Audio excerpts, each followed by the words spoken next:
Good afternoon, everyone. My name is Nitin Reddy, currently pursuing MBBS at AIMS Nagpur, and I have achieved a rank of 398 in NEET 2020. Okay, last చాప్టర్లో example సిరీస్లోని plant growth and development చాప్టర్ని start చేసుకున్నాం. Okay, like MCQs and very short answers complete చేసుకున్నాం. Like remaining short answers and LAQs and previous year questions and like ఎక్కడ ఎక్కువ NEET exam papers అయితే కానీ ఎక్కువ ఏ క్వశ్చన్స్ మీద కాన్సన్ట్రేట్ చేస్తున్నారు ఫైనల్ ఎగ్జామ్ నీట్ ఎగ్జామ్ అనేసి దాని గురించి కూడా డిస్కస్ చేసుకున్నాం. Okay, Nicotina tabacum, a short day plant, when exposed to the more than critical periods of light, fails to flower. Explain. అంటే ఏమంటున్నారంటే నికోటినా టెబాక్ అనే ఎగ్జామ్ ఇది ఏదైతే ఉందో ఇది short day plant. First of all short day plant అంటే అర్థం ఏంటి, నీకు లైట్ అనేది తక్కువ ఎక్స్పోజ్ అవ్వాలి. అంటే షార్ట్ డే ప్లాంట్స్ అంటే లైట్ ఎక్స్పోజర్ అనేది తక్కువ ఉండాలి అనమాట షార్ట్ డే ప్లాంట్స్ కి. ఓకే, ఏమన్నారంటే ఎక్స్పోజ్డ్ అంటే క్రిటికల్ పీరియడ్ ఆఫ్ లైట్ కంటే దానికంటే ఎక్కువ ఎక్స్పోజ్ అయింది, ఫ్లవర్ వచ్చేసి ఫెయిల్ అంటేనా ఫెయిల్స్ టు బ్లూమ్ ఎక్స్ప్లెయిన్ అంటున్నాడు. ఓకే, ఫస్ట్ ఆఫ్ ఆల్ దీనికి ఫోటో పీరియడిజం కదా, ఇలా short day plants long day plants ఇలా అంటే ఈ ఫినామినా ఏమంటారు, బేసిక్ ఫినామినా ఏమంటారు అంటే ఫోటో పీరియడిజం అంటారు. ఫోటో పీరియడిజం అంటే ఏంటి, సమ్ ప్లాంట్స్ రిక్వైర్ అంటే ఒక పీరియడిక్ ఎక్స్పోజర్ అనమాట. అంటే ఆల్టర్నేట్ లైట్ అండ్ డార్క్ అనేది కావాలన్నమాట. Some plants require periodic exposure to alternate light and dark. అంటే ఆల్టర్నేట్ గా నీకు లైట్ అండ్ డార్క్ అనేది కావాలి, పర్టికులర్ ప్లాంట్ రెస్పాండ్ అయ్యి ఫ్లవర్స్ బ్లూమ్ చేయాలి అంటే. ఓకే, దాన్ని మనం ఏమంటున్నాం అంటే ఫోటో పీరియడిజం అనేసి అంటాం అన్నమాట. దాన్ని మనం ఏమంటాం ఫోటో పీరియడిజం అంటాం. ఓకే, నెక్స్ట్ ఇది పాయింట్ నెంబర్ 1. పాయింట్ నెంబర్ 2 ఏంటి, requirement of light exposure is critical. అంటే ఒక మినిమం క్రిటికల్ లైట్ అనేది ఉంటుంది అనమాట. అంటే ప్రతి ప్లాంట్ కి ఇలాంటి ఫోటో పీరియడిజం చూపించే ప్రతి ప్లాంట్ కి ఒక క్రిటికల్ పీరియడ్ అనేది ఉంటుంది అనమాట.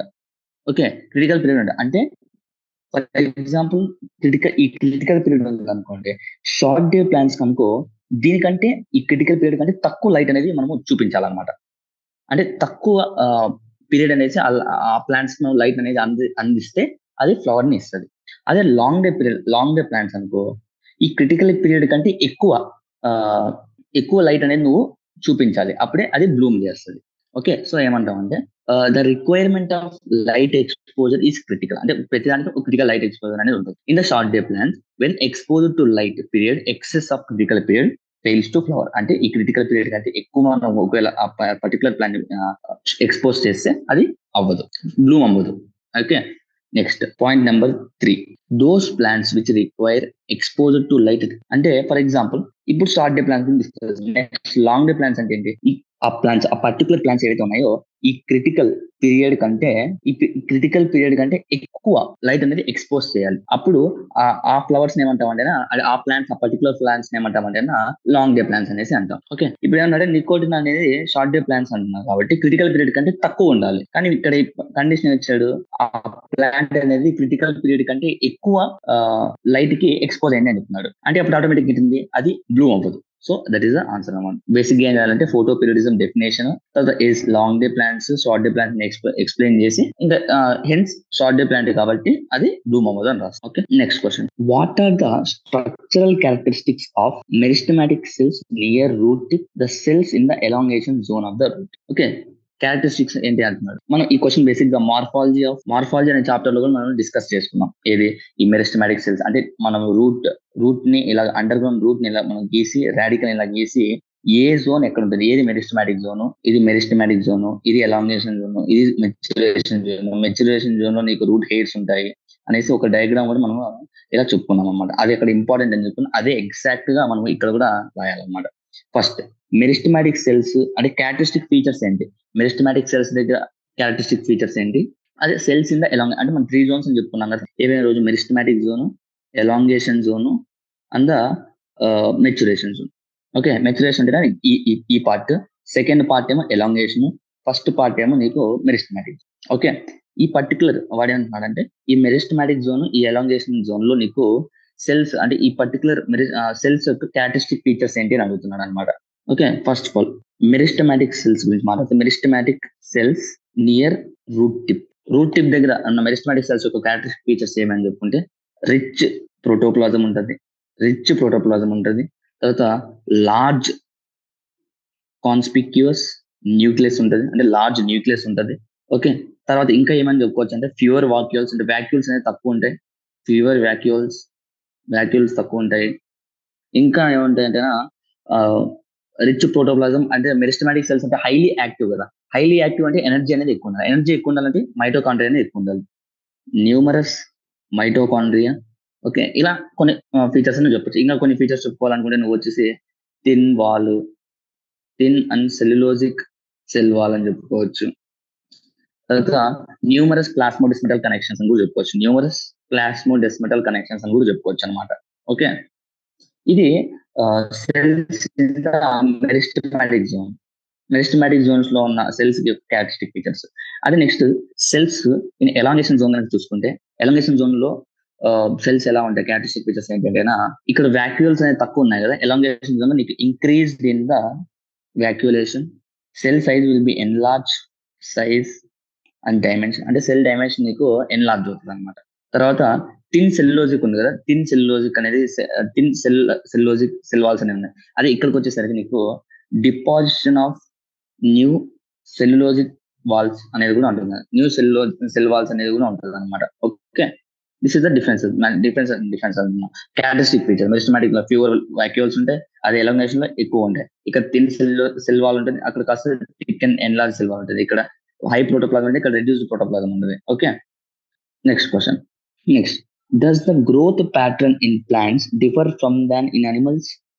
అంటే గ్రోత్ ప్యాటర్న్ వచ్చేసి ప్లాంట్స్ కి అనిమల్స్ కి సేమ్ ఉంటుందా లేకుంటే డిఫరెంట్ ఉంటుందా అని అడుగుతున్నాడు. Do all parts of plant grow indefinitely? అంటే మనం చెప్పుకున్నాం ప్లాంట్ గ్రోత్ లో నీకు ఇండెఫినెట్ గ్రోత్ ఉంటుంది అనేసి. సో ప్లాంట్ లో ఉన్న అన్ని పార్ట్స్ నీకు ఇండెఫినెట్ గా గ్రో అవుతాయా, లేకపోతే కొన్ని ప్లాంట్స్ మాత్రమే ఇండెఫినెట్ గా గ్రోత్ అయ్యి, కొన్ని పార్ట్స్ మాత్రమే ఇండెఫినెట్ గా గ్రోత్ అయ్యి, కొన్ని పార్ట్స్ డెఫినెట్ గా గ్రోత్ అయ్యి అడుగుతున్నాడు. If not, name the reasons of the plants.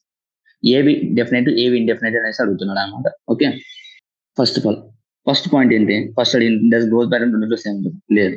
Yes, the growth pattern in plants is differ from animals.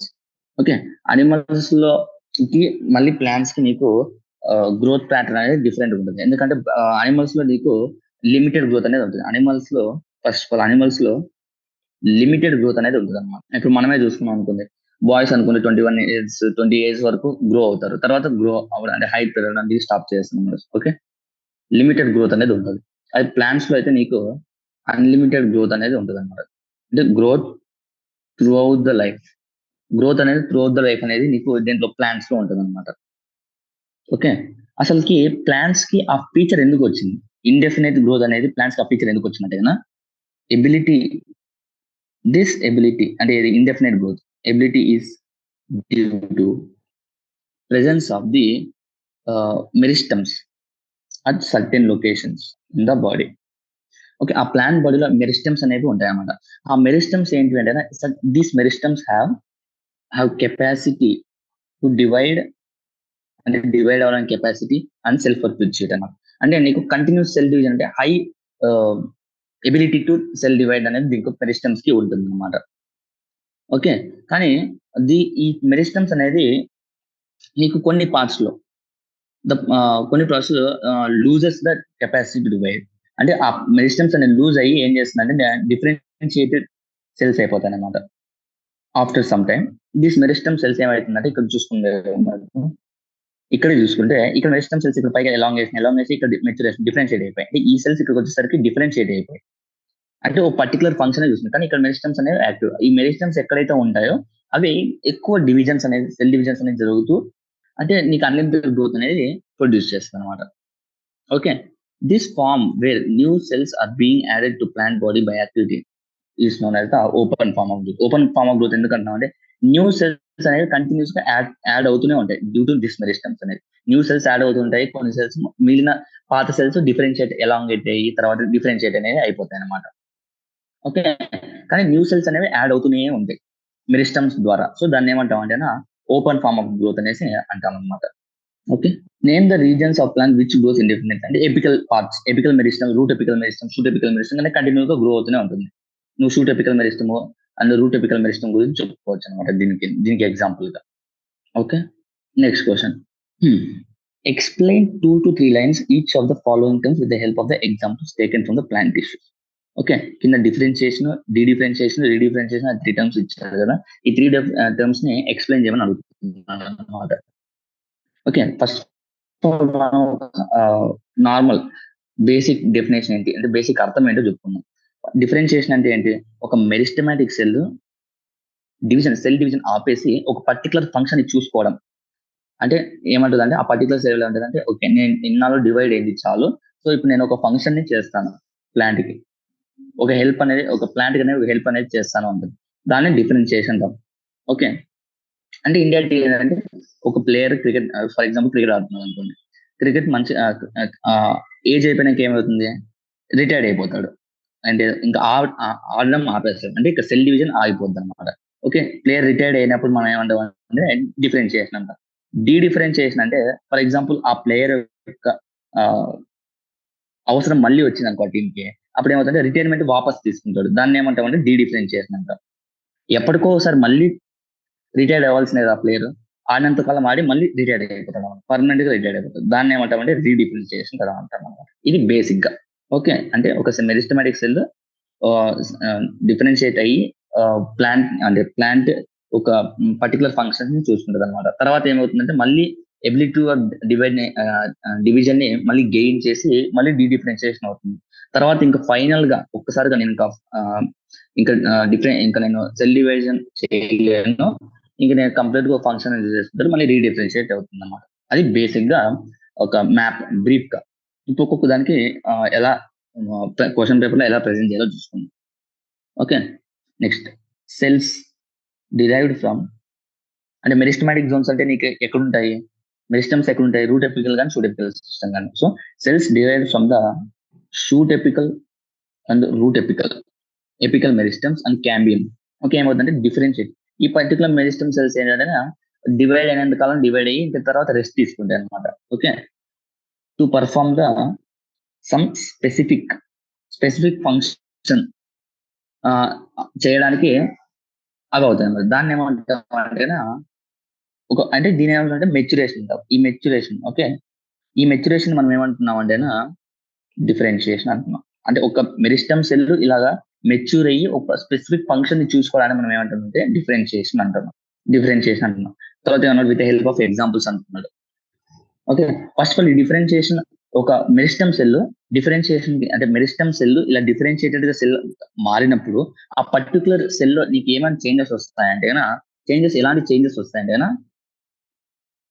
Like protoplasm లో చేంజెస్ వస్తాయి. లైక్ ఫర్ ఎగ్జాంపుల్ తీసుకుంటే ట్రాకెరీ ఎలిమెంట్ ఇది డిఫరెన్షియేటెడ్ గా అయినప్పుడు ఏమైందంటే లూజెస్ ప్రోటోప్లాజం లూజ్ అవుతుంది, వెరీ స్ట్రాంగ్ అయ్యి అంటే ప్రోటోప్లాజం లూజ్ అయ్యి very strong, elastic and lignocellulosic. To carry ఈ ట్రాకర్ ఎలిమెంట్స్ మెయిన్ ఫంక్షన్ ఏంటి అంటే డిఫరెన్షియేట్ ఒక స్పెసిఫిక్ ఫంక్షన్ ఆ specific function of tracheary element ఏంటి అంటే carrying water to long distance in the under extreme contention also. Okay, ఇది differentiation గురించి. ఇప్పుడు డిఫరెన్షియేషన్, ఇప్పుడు డిఫరెన్షియేట్ సెల్స్ అంటే దాని అవసరం మళ్ళీ వస్తుంది అనమాట. ఎప్పుడో ఒకసారి అంటే రిటైర్డ్ అయిన ప్లేయర్ పర్టికులర్ టీమ్ అవసరం వచ్చినప్పుడు అప్పుడు ప్లేయర్ వాపస్ తీసుకుంటారు. సేమ్ అలాంటిదే ద లివింగ్ డిఫరెన్షియేట్ అంటే ఇంతవరకు ఒక స్పెసిఫిక్ ఫంక్షన్ అనేది చేసుకుంటూ మెచ్యూర్ అయిపోయి ఉన్నాయన్నమాట. లివింగ్ డిఫరెన్షియేటెడ్ సెల్స్ ఆల్రెడీ అంటే లివింగ్ డిఫరెన్షియేట్ అంటే last the ability to divide అంటే ఎబిలిటీ టు డివైడ్ లాస్ అయిపోయినాయి, కానీ కొన్ని కండిషన్స్ లో రీగెయిన్ చేస్తాయి అన్నమాట. Regain to divide and under the certain condition, దాన్ని ఏమంటాం రీడిఫరెన్షియేషన్ అంటాం. ఓకే, ఫర్ ఎగ్జాంపుల్ గా తీసుకుంటే ఫార్మేషన్ ఆఫ్ అంటే డిఫరెన్షియేషన్ నుంచి ఎన్నికి వెళ్తుంది అంటే మెరిస్టమ్స్ లాగా కదా. సో అంటే యాక్టివిటీ మళ్ళీ కెపాసిటీ టు డివైడ్ రీగెయిన్ చేశాయంటే దాని అర్థం ఏంటి, మెరిస్టమ్స్ లాగా కన్వర్ట్ అయ్యాయి. సో దాన్ని ఏమంటారంటే formation of meristems like interfascicular cambium, cork cambium అంటే ఈ ఇంటర్ఫాసిక్యులర్ కేంబియం, కార్క్ కేంబియం అనేది ఒక ఫుల్లీ డిఫరెన్షియేటెడ్ పారెన్కైమాటస్ సెల్స్ నుంచి ఇవి మళ్ళీ ఫామ్ అవుతాయి అనమాట. These interfascicular cambium and cork cambium are formed from the fully differentiated parenchymatous cells. Okay, next ఇప్పుడు రీడిఫరెన్షియేషన్ చెప్తాం. ఆ ప్లేయర్ 6 రోజులు ఆడేసి తర్వాత ఇంకా ఫైనల్ రిటైర్మెంట్ తీసుకుంటాడు అనమాట. దాన్ని ఏమంటే రీడిఫరెన్షియేషన్. వైల్ డూయింగ్ డీడిఫరెన్షియేషన్ చేసేటప్పుడు ఆ పర్టికులర్ డిఫరెన్షియేటెడ్ సెల్స్ మీకు మెరిస్టమాటిక్ ఫంక్షన్ అనేది వస్తుంది. అంటే ఎబిలిటీ అంటే సెల్ డివిజన్ కెపాసిటీ మళ్ళీ వస్తుంది.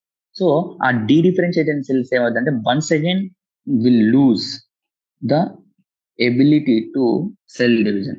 మళ్ళీ ఎబిలిటీ సెల్ డివిజన్ ఆ కేపబిలిటీని కోల్పోయి ఈసారి మళ్ళీ మెచ్యూర్ స్పెసిఫిక్ ఫంక్షన్ లకి మళ్ళీ మారిపోతుంది అనమాట. But mature to form the specific function. Okay, for example secondary xylem, secondary cortex. Okay, ఇది explanation. Next question. Auxins are growth hormones capable of promoting cell elongation. Auxin అనే plant growth regulator, the plant hormone, is responsible for the cell elongation. They have been used in the horticulture to promote the growth of flowering and the root. Horticulture అంటే flowering ఇవన్నీ చూసుకోవాలన్నమాట. Okay, explain the meaning of the terms related to auxins. Auxins వచ్చి cell elongation grow అవుతుంది, అందుకే మనం దాన్ని horticulture లో use చేస్తాం అని చెప్తున్నాడు. కానీ explain the meaning of the following terms అంటే కింద ఇచ్చిన auxin precursors, anti auxins, synthetic auxin, వీటి యొక్క మెయిన్ ఫంక్షన్ అంటే అసలు మీనింగ్ ఏంటి అనేది చదువుతున్నాడు అనమాట. ఆక్సిన్ ప్రికర్సర్స్ అంటే సబ్స్టాన్సెస్, అంటే ఏవైతే ఆక్సిన్స్ ని ప్రొడ్యూస్ చేస్తాయో వాటిని ఆక్సిన్ ప్రికర్సర్స్ అంటాం. ఓకే, దాన్ని ఎలా రాయొచ్చు? Substances that produce auxin is known as the auxin precursor. Okay, auxin precursor కి నీకు ఎగ్జాంపుల్ ఏం చెప్పొచ్చు అంటే, for example tryptophan. Tryptophan is an auxin precursor. అంటే ట్రిప్టోఫాన్ నుంచి నీకు ఆక్సిన్ అనేది ప్రొడ్యూస్ అవుతుంది. Okay, next anti auxin. పేరులో ఉంది ఆక్సిన్ కి ఆపోజిట్ అనేసి. అంటే దీన్ని ఏమని చెప్పొచ్చు అంటే, అంటే మన ఆక్సిన్ ప్రొడక్షన్ కానీ ఆక్సిన్ ట్రాన్స్పోర్ట్ కానీ ఇన్హిబిట్ చేస్తుంది. ఓకే, స్టాప్ చేస్తుంది. అంటే substances which inhibit transport of auxin transport కానీ ఆక్సిజన్ సింథసిస్ కానీ ఇన్హిబిట్ చేస్తే మనం దాన్ని యాంటీ ఆక్సిడెంట్స్ అంటాం. ఫర్ ఎగ్జాంపుల్ యాంటీ ఆక్సిడెంట్ కి ఎగ్జాంపుల్ ఏంటి అంటే టీబా అంటాం. టీబా ఏం రాయొచ్చు అంటే దాని ఫుల్ ఫామ్ అనేది triiodobenzoic acid. Okay, TIBA అనేది యాంటీ ఆక్సిడెంట్, దాని సింథసిస్ లేదా దాని ట్రాన్స్పోర్ట్ ని ఇన్హిబిట్ చేస్తారు. నెక్స్ట్ సింథటిక్ ఆక్సిన్స్ అనేది మామూలుగా బేసిక్ గా ప్లాంట్ లో నీకు ఉంటాయి అన్నమాట. Like coleoptiles, like shoot apical meristem, like root apical meristem లో నీకు న్యాచురల్ ఆక్సిన్స్ ప్లాంట్ లో అక్కడ నీకు దొరుకుతాయి. సింథటిక్ ఆక్సిన్స్ అంటే ఏంటి? మనం ఆర్టిఫిషియల్ గా ప్రిపేర్ చేసేది ఏవైతే ఆక్సిన్ ప్రాపర్టీకి సిమిలర్ లేకుంటే దాని ఫంక్షన్ కి సిమిలర్ గా ఉంటాయో అలాంటి మ్యాన్ మేడ్ ఉంటాయి కదా, అలాంటి సేమ్ కంపోజిషన్ దాన్ని మనం సింథటిక్ ఆక్సిన్స్ అంటాం. అంటే artificially synthesised chemicals. Okay, artificially synthesised chemicals which have similar function to auxin కి సిమిలర్ ఫంక్షన్, కానీ అది ప్లాంట్ నుంచి అవైలబుల్ కాదు, మనము ఆర్టిఫిషియల్ గా సింథసైజ్ చేసేది. దీనికి ఎగ్జాంపుల్స్ ఏం చెప్పుకోవచ్చు అంటే లైక్ ఎన్ఏఏ ఫుల్ ఫామ్ ఏంటంటే naphthalene acetic acid. Okay, NAA. ఇంకొకటి 2,4-D కూడా చెప్పుకోవచ్చు. 2,4-D అంటే two four dichlorophenoxy acetic acid. Two four dichlorophenoxy acetic okay, phenoxy acetic acid. Two four dichlorophenoxy acid. Okay, next question. The role of ethylene and abscisic acid is both positive and negative. Justify the statement. Ethylene abscisic acid roles అనేవి మీకు both positive అంటే positive roles ఉన్నాయి, negative features కూడా ఉన్నాయి. ఒక plant growth కావాలి అంటే అంటే ఏమంటారంటే ఒక ప్లాంట్ తీసుకుంటే మనకి తెలుసు ఇథిలిన్ బోత్ నెగిటివ్ గా ఉంటుంది, పాజిటివ్ గా ఉంటుంది. అబ్సిక్ యాసిడ్ బోత్ నెగిటివ్ గా ఉంటుంది, పాజిటివ్ గా ఉంటుంది. ఆ స్టేట్మెంట్ కి ఎక్స్ప్లెనేషన్ ఇవ్వమంటున్నారు. Okay, like positive roles of ethylene ఒక పాజిటివ్ రోల్స్ తీసుకుంటే like horizontal growth of seedling వచ్చేసి హారిజాంటల్ గ్రోత్ అవడానికి అవుతుంది. తర్వాత ఇంకా స్వెల్లింగ్ ఆఫ్ యాక్సిస్ అంటే ఇలా అంటే విడ్త్ గ్రో అవడం, స్వెల్లింగ్ ఆఫ్ యాక్సిస్. ఇంకా apical hook formation in dicots. ఇవి మనం పాజిటివ్ కింద చెప్పుకోవచ్చు. లేకుంటే ఇంకా ఇంకా ఏం చెప్పుకోవచ్చు అంటేనా, ఇథిలిన్ అనేది సీడ్ డార్మెన్సీని బ్రేక్ చేస్తుంది అనమాట. Ethylene break the seed dormancy in bud dormancy and initiates the germination of peanuts and the sprouting tubers, potato tubers. Okay, potato tubers and seed generation చేస్తుంది. ఫర్ నెక్స్ట్, ఇది positive roles. ఒక negative roles ఉన్నాయి కదా, negative roles గురించి discuss చేసుకుంటే like ethylene promotes senescence, అంటే ఒక death of a particular leaves కానీ డెత్ ఆఫ్ ప్లాంట్స్ దాన్ని ప్రమోట్ చేస్తుంది. Obsession of leaves and flowers, అంటే ఆప్షన్ అంటే కటింగ్, అంటే ఆ పర్టికులర్ ప్లాంట్ నుంచి కట్ అవ్వడానికి, లీవ్స్ ఫ్లవర్స్ కట్ అవ్వడానికి ఇది ఇథిలిన్ అనేది యూజ్ అవుతుంది. అంటే దాన్ని ఏమవుతుంది, నెగిటివ్ రోల్. సో ఇథిలిన్ అనేది both positive and negative aspects మనం ఇందాక చూసాం. ఇప్పుడు నెగిటివ్ చూసుకుంటే, అంటే లైక్ అప్సిక్ యాసిడ్ గురించి చూసుకుంటే, అప్సిక్ యాసిడ్ ఏం చేస్తుంది? అప్సిక్ యాసిడ్ యొక్క మెయిన్ పాజిటివ్ రోల్స్ చూసుకుంటే మెయిన్ గా లైక్ సీడ్ డెవలప్మెంట్ మెచ్యురేషన్ కి ఎక్కువ ఉపయోగపడుతుంది అన్నమాట. లైక్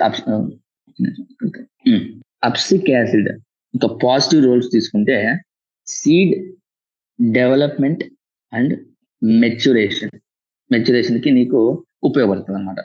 ఓకే, నెక్స్ట్ అదే నెగిటివ్ రోల్స్ ఆఫ్ తీసుకుంటే ఇన్హిబిట్స్ నెగిటివ్ రోల్స్ తీసుకుంటే inhibits seed germination, closure of stomata, plant metabolism, inhibits plant growth or plant growth ని ఇన్హిబిట్ చేయడం కానీ ప్లాంట్ మెటబాలిజం కానీ ఇన్హిబిట్ చేయడం కానీ అది చేస్తుంది అనమాట. బేసిక్ గా ఏంటంటే అవన్నీ ఉపయోగపడతాయి, అంటే ప్లాంట్ కూడా అవన్నీ ఉపయోగపడతాయి. కాకపోతే కదా వేరే స్ట్రెస్ లైక్ అవి స్ట్రెస్ గా కాకపోతే ఎంతైనా కానీ టొమాటో క్లోజ్ చేయడం వల్ల నీకు ఎక్స్చేంజ్ ఆఫ్ గ్యాసెస్ అవన్నీ తగ్గుతాయి కదా. సో ఆ విధంగా ఏమంటున్నాడంటే ఒక నెగిటివ్ ఆస్పెక్ట్ అనేది ఉంది, కానీ వాటి వల్ల కూడా ప్లాంట్ అనేది ఉపయోగమే. ఎలాంటి తెలుసు, stress hormones like for example dry conditions లో ఉన్నప్పుడు ఆటోమేటిక్ గా వాటర్ అనేది కన్జర్వ్ చేయాలి కాబట్టి ప్లాంట్ లో ఆటోమేటిక్ ఏమవుతుందంటే టొమాటో అనేది క్లోజ్ అవుతుంది. ఓకే, అది హెల్ప్ కాకపోతే టొమాటో క్లోజ్ చేయడం వల్ల గ్యాస్ ఎక్స్చేంజ్ అనేది తగ్గిపోతాయి కాబట్టి మనం నెగిటివ్ గా కన్సిడర్ చేస్తాం. సో ఈ విధంగా నీకు both negative and positive aspects అనేది నీకు బోత్ ఇథిలిన్ అండ్ అప్సిక్ యాసిడ్ లో నీకు ఉన్నాయన్నమాట. Both negative and the positive aspects. Okay, this is about the 6th question. Next question. While experimentation, why do you think it is difficult to assign any effect seen in an single hormone? అంటే ఏమన్నా ఒక experimentation లో ఎందుకు ఎందుకు నువ్వు difficult అనేది feel అవుతావు? It is difficult to assign any effect, అంటే ఒక సింగిల్ హార్మోన్ కి ఆ పర్టికులర్ ఎఫెక్ట్ ని అసైన్ చేయడానికి ఎందుకు నువ్వు డిఫికల్టీ ఫేస్ చేస్తావు అనేసి అడుగుతున్నాను అనమాట. ఎందుకంటే many hormones act synergistic and antagonistic to each other. అంటే మెనీ హార్మోన్స్ ఏంటంటే సినర్జిస్టిక్ యాంటగోనిస్టిక్ గా యాక్ట్ అవుతాయి. అంటే ఫర్ ఎగ్జాంపుల్ ఇప్పుడు అప్సిక్ యాసిడ్ ఆక్సిన్స్ తీసుకున్నాం అనుకోండి, ఆక్సిన్స్ కానీ ఇప్పుడు ఇథిలిన్ అండ్ అప్సిక్ యాసిడ్ తీసుకోండి, అవి రెండు ఏంటి ఒకదాన్ని ఒకటి యాంటగోనిజం చూపించుకుంటున్నాయి. లైక్ ఒకటేమో ఇన్హిబిట్ ద సీడ్ జర్మినేషన్, ఇంకోటేమో ప్రమోట్ ద సీడ్ జర్మినేషన్. అలాగే gibberellins and the auxins with respect to horizontal growth and vertical growth. అంటే ఒకటేమో ఎపికల్ డామినెన్స్ చూస్తుంది, సైటోకైన్స్ ఏమో లాటరల్ గ్రోత్ కి హెల్ప్ అవుతుంది. సో అక్కడ కొన్ని నీకేంటంటే సినర్జిస్టిక్ ఫ్యాక్టర్స్ ఉంటాయి, అంటే కొన్ని హార్మోన్స్ కలిసికట్టుగా పనిచేస్తాయి, ఇంకొన్ని హార్మోన్స్ ఏంటంటే ఒకదాన్ని ఒకటి ఆపోజిట్ గా చేసుకుంటాయి. ఇందాక మనం చెప్పుకున్నాం అలాంటి క్వశ్చన్స్ కూడా ఎక్కువ అడగడానికి ఛాన్సెస్ ఉంటాయి అనేసి నీ ఫైనల్ నీట్ లో. ఓకే, పైన MCQs లో కూడా అలాంటి క్వశ్చన్ వచ్చింది. ఏ క్వశ్చన్ అంటే ఇక్కడ అప్సిక్ యాసిడ్ యాంటగోనిస్టిక్, అంటే ఇక్కడ అప్సిక్ యాసిడ్ ఏం చేస్తుంది, సీడ్ డార్మెన్సీ ప్రమోట్ చేస్తుంది. అదే జిబ్రెలిక్ యాసిడ్ ఏం చేస్తుంది, ప్రమోట్ ద సీడ్ జర్మినేషన్, ఇదేమో ప్రమోట్ ద సీడ్ డార్మెన్సీ, అంటే సీడ్ ని జర్మినేషన్ ని ఇన్హిబిట్ ఒకటి చేస్తుంటే ఇంకోటి ఏమో ప్రమోట్ చేస్తుంది. ఓకే, సో అలా అంటే చాలా హార్మోన్స్ సినర్జిస్టిక్ గా యాంటగనిస్టిక్ గా పనిచేస్తుంటాయి అన్నమాట. సో అలా ఉన్నప్పుడు నువ్వేంటంటే కొంచెం డిఫికల్టీ అనేది ఫేస్ చేస్తావు. ఈ ఎఫెక్ట్ ఓన్లీ ఈ హార్మోన్ వల్ల లేకపోతే ఓన్లీ ఈ ప్లాంట్ గ్రోత్ రెగ్యులేటర్ వల్ల జరుగుతుంది అనేసి అసైన్ చేయడం చాలా డిఫికల్ట్ అన్నమాట. Okay, next question. What is the mechanism underlying the phenomena by which the terminal or apical bud suppresses the growth of the lateral bud? Suggest the measure to overcome this effect. Basic ఏమంటున్నాడు, apical dominance గురించి అడుగుతున్నాడు. Apical dominance గురించి అడుగుతున్నాడు అన్నమాట. First of all ఈ phenomena ఏమంటాం? The phenomena by which terminal bud or apical bud, terminal గానీ apical bud గానీ suppresses growth of lateral bud. అంటే ఈ లాటరల్ బడ్, ఈ పర్టికులర్ ఫినామినా ఏమంటున్నా అంటే ఎపికల్ డామినెన్స్ అని అంటాం. ఎందుకంటే ఫస్ట్ ఆఫ్ ఆల్ ఆక్సిన్స్ అనేవి రెస్పాన్సిబుల్ ఫర్ ద గ్రోత్, ఇద్దరు వర్టికల్ కావచ్చు లాటరల్ కావచ్చు. Auxins are responsible for growth either vertical or horizontal. Okay, అంటే ఇప్పుడు ఏంటంటే నీకు టర్మినల్ బడ్ దగ్గర, టర్మినల్ కానీ ఎపికల్ బడ్ దగ్గర ఎక్కువ ఆక్సిజన్ అనేది సింథసైజ్ కానీ ఎక్కువ అక్కడే కాన్సన్ట్రేట్ అయింది అనమాట. సో ఆ పర్టికులర్ అలా టర్మినల్ కానీ ఎపికల్ బడ్ దగ్గర కాన్సన్ట్రేట్ అవ్వడం వల్ల ఏమవుతుందంటే ఆ particular terminal buds and apical buds ఏమంటే ఎక్కువ గ్రో అయిపోతాయి. అంటే with suppresses the lateral growth. Okay, ఈ పర్టికులర్ ఫినామినా నువ్వు ఓవర్కమ్ చేయాలనుకో, గార్డనర్స్ ఏం చేస్తారు, లైక్ డీకాపిటేషన్ అంటే ఎపికల్ అంటే ఎక్సెసివ్ గ్రోత్ ఏవైతే ఉన్నాయో వాటిని కట్ చేస్తారు అన్నమాట. అంటే this can be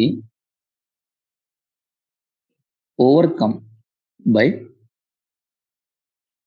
removal of apical buds. అంటే ఏదైనా ప్రాబ్లమ్ రూట్ కాజ్ నుంచి మనం కట్ చేసాం అనుకో, ఆ పర్టికులర్ ప్రాబ్లమ్ కి ఒక సొల్యూషన్ అనేది నీకు దొరుకుతుంది. సో ఎపికల్ బడ్స్ ని కట్ చేయడం ఆర్ ఎపికల్ బడ్స్ ని కట్ చేయడం, లేకుంటే application of cytokinins. Okay, next question. In animals, there are special glands secreting hormones, whereas there are no glands in the plants. Where are the plant hormones are found? How are the hormones are translocated? Basic గా animals లో తీసుకుంటే animals have the special glands to produce hormones, like endocrine glands అనేసి అంటాం వాటిని, endocrine glands. కానీ plants లో నీకు అలాంటి గ్లాండ్స్ అనేవి ఉండదు. There will be no such endocrine glands in the plants. So ఎక్కడ ప్రొడ్యూస్ అవుతాయి అంటున్నాను. సో హార్మోన్స్ ఇన్ ప్లాంట్స్ ఎక్కడ ప్రొడ్యూస్ అవుతాయి? Shoot tip, root tip, leaves, apical buds, అక్కడ నీకు హార్మోన్స్ అనేవి ప్రొడ్యూస్ అవుతాయి.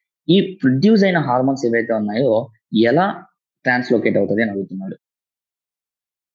ఓకే, ఎక్కడ ట్రాన్స్లోకేట్ అవుతాయంటే కనుక, హౌ విల్ దే ట్రాన్స్లోకేట్ అంటే దే ఆర్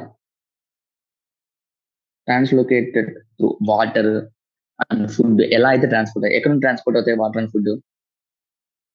ఎలా ట్రాన్స్పోర్ట్ అంటే xylem and phloem. Okay, xylem and phloem ద్వారా నీకు పర్టికులర్ హార్మోన్స్ అనేవి ట్రాన్స్పోర్ట్ అవుతాయి అనమాట. ఓకే, సో అలానే ఫుడ్ వాటర్ ఎలాగే ట్రాన్స్పోర్ట్ అవుతుందో నీకు వాటర్ హార్మోన్స్ కూడా జైలం అండ్ ఫ్లోయం ద్వారానే నీకు ట్రాన్స్పోర్ట్ అనేది జరుగుతుంది. Okay, next 10th question. Many discoveries in science have been accidental. అదే చాలా అంటే సైన్స్ లో ఏంటంటే ఇంట్రడక్షన్, ఈ చాప్టర్ ఇంట్రడక్షన్ లో చెప్పాను ఏమని, లైక్ మెనీ లైక్ ఈ ఆక్సిన్స్, ప్లాంట్ గ్రోత్ రెగ్యులేటర్స్ ఏమైనా కాస్త మనము యాక్సిడెంటల్ గా ఫైండ్ చేసాం. యాక్సిడెంటల్ గా ఫైండింగ్ అంటే మనం ఆ పర్టికులర్ ఆక్సిజన్ ని కనుక్కోవాలి అన్నట్టుగా మనం ఎక్స్పెరిమెంట్ చేయాలి. వేరే ఏదో ఎక్స్పెరిమెంట్ చేసినా అది ఆక్సిన్స్ అవి డిస్కవర్ అయిపోయాయి. సో అది this is true for the plant hormones also. Obviously auxins difference కావాలని డిసైడ్ చేయలేదు, అవి యాక్సిడెంటల్ గా ఫైండ్ అవుట్ అయ్యాయంట. Can you suggest this statement by giving example also అయితే, ఫర్ ఎగ్జాంపుల్, ఈ డిస్కవరీ ఆఫ్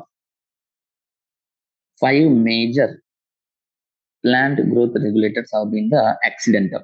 ఏవేవి యాక్సిక్ యాసిడ్ కానీ, జిబ్రలిక్ యాసిడ్ కానీ, ఆక్సిన్స్ కానీ, సైటోకైనిన్స్ కానీ, ఇలా ఇవేవైతే ఉన్నాయో ఇవన్నీ మనకి యాక్సిడెంటల్ గా దొరికాయి అనమాట, యాక్సిడెంటల్ గా కనుక్కున్నారు అనమాట. ఓకే, దానికి ఎగ్జాంపుల్ ఏంటంటే Charles Darwin and his son Francis Darwin. Charles Darwin, Francis Darwin ఏంటంటే, చార్లెస్ డార్విన్, ఫ్రాన్సిస్ డార్విన్ ఒకసారి ఏం చేస్తున్నారంటే,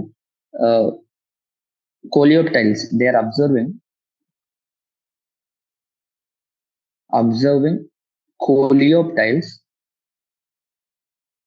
coleoptiles of the canary grass యొక్క కోలియోప్టైల్స్ ని వాళ్ళు అబ్జర్వ్ చేస్తున్నారు అనమాట. అంటే వాళ్ళు ఒకటి అబ్జర్వ్ చేస్తారు, ఏం అబ్జర్వ్ చేస్తున్నారంటే unilateral illuminated by growing towards the source, అంటే ఫోటోట్రాపిజం అనేది చూపిస్తుంది అనమాట. అంటే సన్లైట్ ఎటువైపు ఉంటే అటువైపు బెండ్ అవుతున్నాయి అనమాట ప్లాంట్స్, ఆ పర్టికులర్ ప్లాంట్. సన్లైట్ ఎటువైపు ఉంటే అటువైపు బెండ్ అవుతుంది అనమాట. ఓకే, ఆఫ్టర్ అంటే అప్పుడు వాళ్ళకి అర్థం కాదు ఎందుకు అలా బెండ్ అవుతుంది. ఆఫ్టర్ కొన్ని ఎక్స్పెరిమెంట్స్ వాళ్ళు ఏం అనుకున్నారంటే, ఆఫ్టర్ సమ్ ఎక్స్పెరిమెంట్స్ దే వాళ్ళు ఏమనుకున్నారంటే, సమ్ ట్రాన్స్ఫర్ ఏదో ఉంది ఆ పర్టికులర్ ఆ కోలియోప్టైల్ రీజన్ లో, కెనరీ గ్యాస్ లో ఏదో ఉంది, ఆ పర్టికులర్ ఆ ఉండడం వల్ల దాని వల్ల ఇది బెండ్ అవుతుంది అనేసి కనుక్కున్నారు. ఏదో ఉందని చెప్పారని ఆక్సిన్స్ అనేసి వాళ్ళు కన్ఫర్మ్ అవ్వలేదు. Okay, next, auxins were isolated by FW vent ఆ కోలియోటైల్ గా ఉండేది ఆక్సిన్ అనేసి చెప్పింది ఎవరు అంటే గన, అంటే ఐడెంటిఫై చేసింది ఎవరు అంటే గన ఎఫ్డబ్ల్యూ వెంట్ అనమాట. ఓకే, ఇలా మెనీ హార్మోన్స్ ఇన్ సైన్స్ ఇలా డిస్కవరీస్ యాక్సిడెంటల్. దానికి బెస్ట్ ఎగ్జాంపుల్స్ ఏంటంటే ప్లాంట్ గ్రోత్ రెగ్యులేటర్స్. ఒక్కటి కూడా కనుక్కోలేదు, జస్ట్ బై యాక్సిడెంటల్ గా అవి కనుక్కున్నాం అనమాట. Okay, remaining short answers and long answers and next MCQs కానీ లేకపోతే ఎక్కడ కాన్సన్ట్రేట్ చేయాలి ఆ టాపిక్ అనేసి మనము నెక్స్ట్ సెషన్ లో కంటిన్యూ చేసుకుందాం. Okay, thank you, have a nice day.